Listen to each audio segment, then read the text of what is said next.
একটা বাংলা বাক্য ট্রান্সলেট করতে হলে প্রত্যেকটা মুহূর্তে আমরা কি করব, সেই বাক্যের ক্রিয়াপদ অর্থাৎ ভার্ব এটা খুঁজে বার করব। অর্থাৎ বাংলা বাক্যের সব সময় শেষে, একদম শেষে মেন ক্রিয়া, মেন ভার্বটা পেয়ে যাব। আর সাবজেক্টটা প্রথমে থাকতে পারে বা বাক্যের মাঝখানে থাকতে পারে বা যে কোনো জায়গায় থাকতে পারে। হ্যাঁ, এখানে দেখো, এখানে দেওয়া আছে কি, আমি রোজ বিকালে বন্ধুদের সাথে মাঠে ফুটবল খেলি। এটা এখানে না থেকে থাকতে পারতো কি, রোজ বিকালে আমি বন্ধুদের সাথে মাঠে ফুটবল খেলি, হতেই পারে। আবার এমন হতে পারে, রোজ বিকালে বন্ধুদের সাথে আমি মাঠে ফুটবল খেলি। দেখো এখানে বসাতে পারছি, এখানে বসাতে পারছি, সাবজেক্ট সব জায়গায় থাকতে পারে, যে কোনো জায়গায়, কিন্তু ভার্বটা কি করব, শেষে দেখতে পাবো। আর ইংলিশের ক্ষেত্রে দেখো সবসময় কি করব না, সাবজেক্ট যেটা পাবো সেটা প্রথমে লিখবো, সাবজেক্টের পরে আমরা মেন ভার্ব বসাবো। তাহলে খেলি, এখানে সাবজেক্ট, এখানে আমরা ভার্ব দেব। তাহলে আই প্লে। ইংলিশটা সবসময় কি হয় না, বাংলা বাক্যের ঠিক উল্টো। কি, আমি, দেখো আমি খেলি ফুটবল মাঠে বন্ধুদের সাথে রোজ বিকেলে। অর্থাৎ বাংলা বাক্যর যে অর্থ, যে মিনিংটা, সেটা কি হয়, ডান দিক থেকে বাঁ দিকে চলে আসে, বাঁ দিকে চলে আসছে। কিন্তু ইংলিশটা তৈরি হয় বাঁ দিক থেকে ডান দিকে যায়। কিভাবে, দেখো একটা সুন্দর পদ্ধতি আমরা আজকে শিখবো। আই প্লে, আমি খেলি ফুটবল। আচ্ছা, আরেকটা জিনিস আমি একটু প্রথমে বলে নিই। ভার্বটা খুঁজে তোমরা বার করবে, প্রথমে পেয়ে যাবে। ভার্ব খুঁজে পেলে, অর্থাৎ বাক্যের শেষে আমরা পাবো বাংলা ক্রিয়া, বাংলা বাক্যের ক্ষেত্রে পাওয়া হয়ে গেলে, ভার্বটা পেলে কে দিয়ে প্রশ্ন করবে। কে দিয়ে প্রশ্ন করলে আমরা কি করব না, পেয়ে যাব কি, এই যে কে দিয়ে প্রশ্ন করব কাকে, ভার্ব বা ক্রিয়াকে, সাবজেক্ট পাবো। তারপরে আমরা বড় বড় বাক্যের ক্ষেত্রে কি করব, কি, কাকে, কোথায়, এই তিনটে, কি, কাকে, কোথায়, এই তিনটে দিয়ে প্রশ্ন করব ভার্বকে। সবসময় ভার্বের পরে এই তিনটে প্রশ্নের উত্তর যে কোনো একটা পেতে পারি, তারপরে বসাবো। তারপরে আমরা কি করব, অন্যান্য অংশ বসাবো। যেমন দেখো, আমি খেলি, এর মধ্যে কি পাচ্ছি, কাকে খেলি, কোথায় খেলি। কিন্তু এখানে আগে পাচ্ছি কি খেলি, কি খেলি ফুটবল। দেখো ওদিক থেকে সাজিয়ে, যেহেতু দেখো তীর চিহ্ন এদিকে চলে এসছে, তাই আমরা কি করব, ওদিক থেকে লিখবো, আমি খেলি ফুটবল, এখানে লিখবো ফুটবল, আমি ফুটবল খেলি। তাও দেখো এর মধ্যে কোনো প্রশ্নের উত্তর পাবো কি, কাকে খেলি, না, নো। কোথায় খেলি, মাঠে। দেখো অলরেডি ফুটবলের পরে আছে। আর এখানে দেখো সাবজেক্ট আর ভার্বের পরে আমরা ভার্বটাকে কোন দিকে বাড়াচ্ছি, এদিকে, যেমন এদিকে চলে এসছে, দেখো ফুটবল মাঠে, তাহলে এদিকে আসছে। আর এখানে কি হচ্ছে, মাঠে, তাহলে ইন দা ফিল্ড বা ইন দা প্লেগ্রাউন্ডও লিখতে পারি। তাহলে I play football in the field হয়ে গেল। হ্যাঁ, বা কাকে, আর কি কোনো প্রশ্নের উত্তর পাচ্ছি না, পাওয়ার দরকার নেই। আমরা কি করব, দেখো মাঠের পরে কে আছে, বন্ধুদের সাথে। দেখো মাঠে, তারপর সাথে আছে, সাথে, তাহলে উইথ,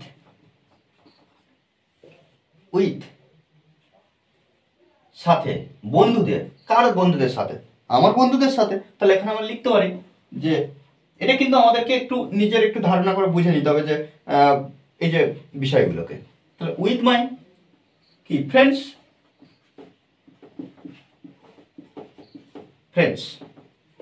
ওকে। তাহলে উইথ মাই ফ্রেন্ডস কোন দিকে যাচ্ছে দেখো, কোন দিকে চলে যাচ্ছে, একদম ডান দিকে, একদম সোজা সেদিকে গিয়ে ধাক্কা দেবে।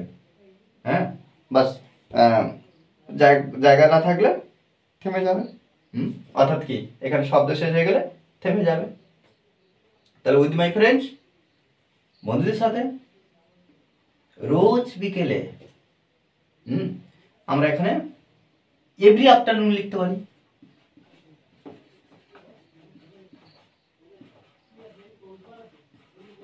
ওকে, চলে যাই। এদিকে যেহেতু ফুল স্টপ দিয়ে দিয়েছি, আর জায়গার কোনো মানে যাওয়ার কোনো আর জায়গা নেই, ব্যাস হয়ে গেছে প্রত্যেকটা বাক্যে। দেখো তারপরের বাক্য আমরা কিভাবে ট্রান্সলেট করি। গত মাসে আমার বোন একটা কম্পিউটার কিনতে কলকাতায় গিয়েছিল। দেখো একইভাবে আমরা কি করব না, কি খুঁজতে বলেছিলাম প্রথমে, ক্রিয়া, কাজ। এই যে গিয়েছিল, এটাই ভার্ব। কে গিয়েছিল, দেখো আমরা কে দিয়ে প্রশ্ন করব, তাহলে কে গিয়েছিল, আমার বোন গিয়েছিল, আমার বোন গিয়েছিল। দেখো এটাই সাবজেক্ট। তাহলে এখানে দেখো মাই সিস্টার, মাই সিস্টার আমার বোন গিয়েছিল, ওয়েন্ট, ওয়েন্ট। দেখো তাহলে গিয়েছিল, ওয়েন্ট। দেখো এবার দেখো তারপরে কলকাতা, এখানে আমরা টু কলকাতা লিখব। দেখো এখানে চলে আসছি টু কলকাতা, হয়ে গেল। এরপরে আমরা কোনটা বসাচ্ছি দেখো, আচ্ছা এই যে কেনা একটা ভার্ব তো, কিন্তু ভার্বের সঙ্গে কি যুক্ত আছে, তে যুক্ত আছে। কিনতে, যখন তে যুক্ত কোনো ভার্ব থাকবে তার আগে আমরা কি করব, টু বসাবো, টু বাই, টু বাই বসাবো। তাহলে টু কলকাতা, টু বাই। একটা কম্পিউটার, দেখো পরপর আমরা কিন্তু একটাও স্কিপ করছি না, পরপর আমরা চলে আসছি। টু কলকাতা, টু বাই, একটি কম্পিউটার, তাহলে আ কম্পিউটার হয়ে গেল। এবার একটা বিষয় দেখো, সাবজেক্ট পয়েন্ট চলে এসছে, বাকি আছে কি গত মাসে।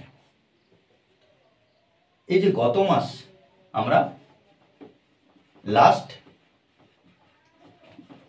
মান্থ, লাস্ট মান্থ বসালাম, শেষে বসালাম।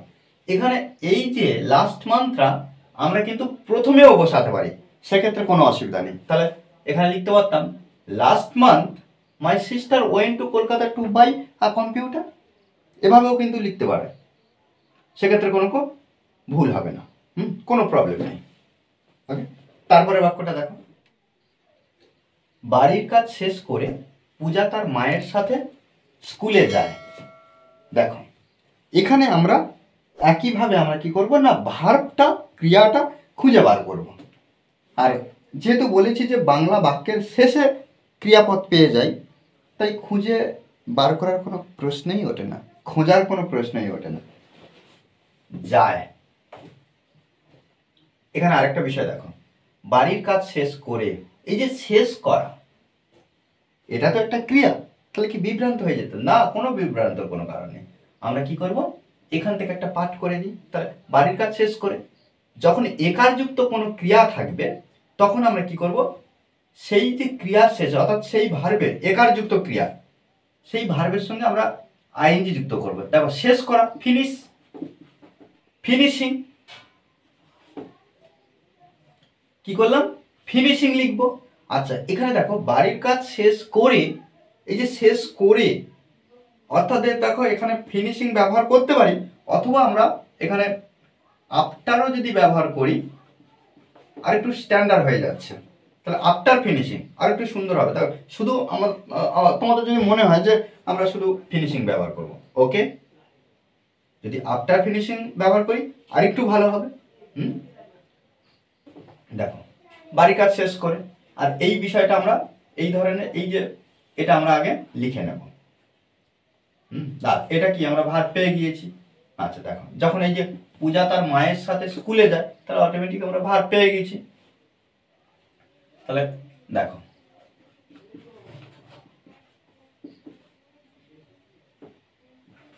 আফটার ফিনিশিং, তাহলে আফটার ফিনিশিং, এই যে বাড়ির কাজ অর্থাৎ কি কার, এখানে দেখো যেহেতু এই বাক্যের অংশ, তাহলে পূজা একটা মেয়ে ছেলেকে বোঝাচ্ছে, তাহলে এখানে আমরা হার ওয়ার্ক ব্যবহার করব। ওকে, আফটার ফিনিশিং হার ওয়ার্ক, বাড়ির কাজ শেষ করে বা তার কাজ শেষ করে, বিষয়টা একই বিষয়। আচ্ছা, এবারে দেখো এই বাক্যটা করব। এখানে দেখো পূজা তার মায়ের সাথে স্কুলে যায়, তাহলে যায়, কে যায়? পূজা। আমরা এখানে লিখতে পারি পূজা। আচ্ছা, এখানে একটা কোমা দিতে পারি, অসুবিধা নেই। পূজা যায়, আর দেখো প্রেজেন্ট টেন্সের ক্ষেত্রে আমরা লিখছি যায়, অর্থাৎ এখানে আমরা গোজ ব্যবহার করব, একজনকে বোঝাচ্ছে। পূজা গোজ যায়। দেখো ভার্বকে আমরা এই তিনটের মধ্যে যখন একটা প্রশ্ন করতে পারছি, কোথায়? স্কুলে, টু স্কুল। দেখো স্কুলে টু স্কুল ব্যবহার করলাম, দেখো ওদিকে এগিয়ে যাচ্ছে আর এদিকে পিছিয়ে যাচ্ছে, অর্থাৎ কি ডান দিক থেকে বাঁ দিকে আসছে, আমরা ইংলিশটা বাঁ দিক থেকে ডান দিকে নিয়ে যাচ্ছি। এই বিষয়টা কিন্তু আমাদের মাথায় রাখতে হবে। মায়ের সাথে, তাহলে এই যে মায়ের সাথে আমরা এদিক থেকে টানবো, মায়ের সাথে, সাথে উইথ, সাথে কার মায়ের সাথে? এখানে দেখো তার মায়ের সাথে, এখানে দেখো অ্যাকচুয়ালি এখানে এই পর্যন্ত চলে আসুক, with her mother, her mother, with her mother, তার মায়ের সাথে। দেখো এখানে কিন্তু এই বাক্যগুলো ট্রান্সলেট করতে কোনো কি অসুবিধা হলো? সহজ কি মনে হলো? দেখো এইভাবে কিন্তু আমাদেরকে প্রত্যেকটা বিষয় বুঝতে হবে এবং ট্রান্সলেট করা প্র্যাকটিস করতে হবে। আর যারা এখনো পর্যন্ত এই চ্যানেলটি সাবস্ক্রাইব করেননি, তারা অবশ্যই চ্যানেলটি সাবস্ক্রাইব করে পাশে থাকবেন। Okay, thanks for watching this video.